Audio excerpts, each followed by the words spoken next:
بسم اللہ الرحمن الرحیم۔ راضی برضا الہی رہنے والا عابد۔ بنی اسرائیل میں ایک عابد کسی پہاڑ کے ایک غار میں رہا کرتا تھا۔ نہ لوگ اس کو دیکھتے نہ وہ لوگوں کو دیکھتا تھا۔ اس کے ہاں پانی کا ایک چشمہ بھی تھا، وہ اس سے وضو کرتا اور پانی پیتا۔ زمین میں اگے ہوئے پھلوں سے غذا حاصل کیا کرتا تھا، دن کو روزہ رکھتا اور رات کو قیام کرتا، عبادت میں بالکل سستی نہ کرتا۔ اس پر سعادت کے آثار نمایاں تھے۔ جب حضرت سیدنا موسیٰ علیہ السلام نے اس کا شہرہ سنا تو اس سے ملاقات کا ارادہ کیا۔ جب دن میں تشریف لے گیا تو وہ عابد نماز اور ذکر و اذکار میں مشغول تھا۔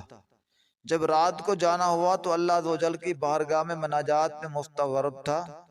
حضرت سیدنا موسیٰ علیہ السلام نے اس سے سلام کرنے کے بعد فرمایا، اے شخص اپنی جان پر نرمی کرو۔ اس نے عرض کی کہ اے اللہ کے نبی علیہ السلام، مجھے ڈر ہے کہ کہیں غافل نہ ہو جاؤں، موت کا وقت قریب آ جائے اور میں عبادت الہی عز و جل میں کوتاہی کرنے والوں میں نہ ہو جاؤں۔ پھر حضرت سیدنا موسیٰ علیہ السلام نے استغفار کیا، کوئی حاجت ہے تو کوئی ضرورت ہے؟ اس نے عرض کی، بارگاہ الہی عز و جل میں عرض کیجئے گا کہ مجھے اپنی رضا و خوشنودی عطا فرمائیں اور تادم آخر اپنے علاوہ کسی کی طرف مائل نہ کریں۔ چنانچہ جب حضرت سیدنا موسیٰ علیہ السلام جبل طور پر مناجات کے لیے حاضر ہوئے اور کلام باری تعالیٰ کی لذت میں مستغرق ہوئے تو آپ علیہ السلام کو اس عابد کی بات یاد نہ رہی۔ اللہ عز و جل نے خود ہی ارشاد فرمایا، اے موسیٰ تجھے میرے عابد بندے نے کیا کہا؟ آپ علیہ السلام نے عرض کی، یا الہی تو آپ خوب جانتے ہیں اس نے مجھے کیا کہا۔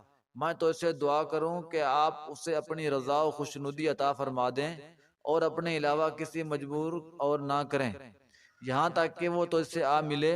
اللہ عز و جل نے ارشاد فرمایا، اے موسیٰ اسے جا کر کہہ دو کہ وہ دن رات میری جتنی چاہے عبادت کر لے، پھر بھی اپنے گزشتہ گناہوں اور برائیوں کی وجہ سے جہنمی ہے۔ مجھے اس کی ایسی ذلیل اور رسوا بن باتوں کا بھی علم ہے جو میرے علاوہ کوئی نہیں جانتا۔ چنانچہ حضرت سیدنا موسیٰ علیہ السلام اس کے پاس تشریف لائے، اس سے رب العزت کا فرمان سنایا، اس کے گزشتہ بڑے بڑے گناہوں کے متعلق بتایا تو اس نے کہا، مرحبا، میں اپنے رب عز و جل کا فیصلہ حکم و دل و جان سے تسلیم کرتا ہوں۔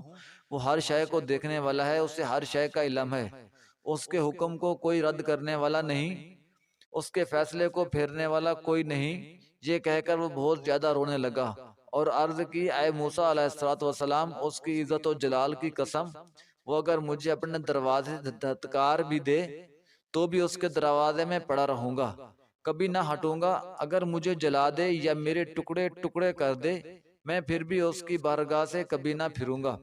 جب حضرت سید موسیٰ علیہ السلام مناجات کے لیے جبل طور پر تشریف لے گئے تو عرض کی، یا اللہ عز و جل، تو خوب جانتا ہے تیرے عابد بندے نے کیا کہا۔ جواب دیا، اللہ عز و جل نے ارشاد فرمایا، موسیٰ اس کو خوشخبری سنا دو کہ وہ اہل جنت ہے، اسے میری رحمت اور احسان نے گھیر لیا، اور اسے یہ بھی کہنا کہ تو نے میرے فیصلے کو صبر و رضا سے گلے لگانے اور میرے سخت و حکم فضل کے باوجود درازی رہا۔